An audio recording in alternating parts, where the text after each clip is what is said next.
terakhir Scar sebelum menyatukan Mufasa ke jurang. Kita semua trauma melihat adegan itu.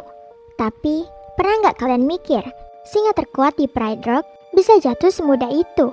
Dan kemana perginya jasad Mufasa setelah Simba kabur? Malam ini, kita bakal bongkar teori gelap The Lion King. Apakah Scar sebenarnya memakan saudaranya sendiri? Dan apakah Mufasa sebenarnya adalah dewa yang mengendalikan cuaca dari alam baka? Mari kita kupas. 1. Teori kanibalisme Scar. Ini adalah teori yang paling bikin merinding di internet.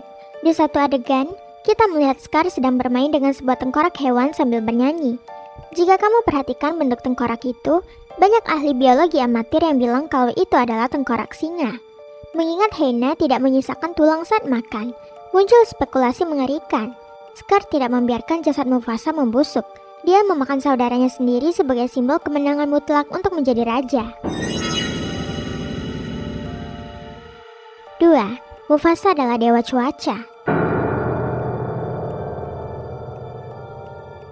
Ingat saat Mufasa bilang pada Simba bahwa raja-raja terdahulu ada di bintang-bintang? Teori menyebutkan bahwa Mufasa benar-benar menjadi entitas yang mengendalikan ekosistem setelah kematiannya. Selama Scar memimpin, terjadi kemarau panjang yang sangat parah. Banyak yang percaya itu bukanlah sekadar fenomena alam, tapi hukuman dari Roh Mufasa yang menutup akses air dan hujan agar kerajaan Scar hancur dari dalam sebagai bentuk balas dendam. 3. Hubungan gelap Scar dan Zira. Di film kedua, Simba's Pride, muncul karakter Zira dan Kofu. Kofu dikatakan sebagai penerus Scar, tapi bukan anaknya.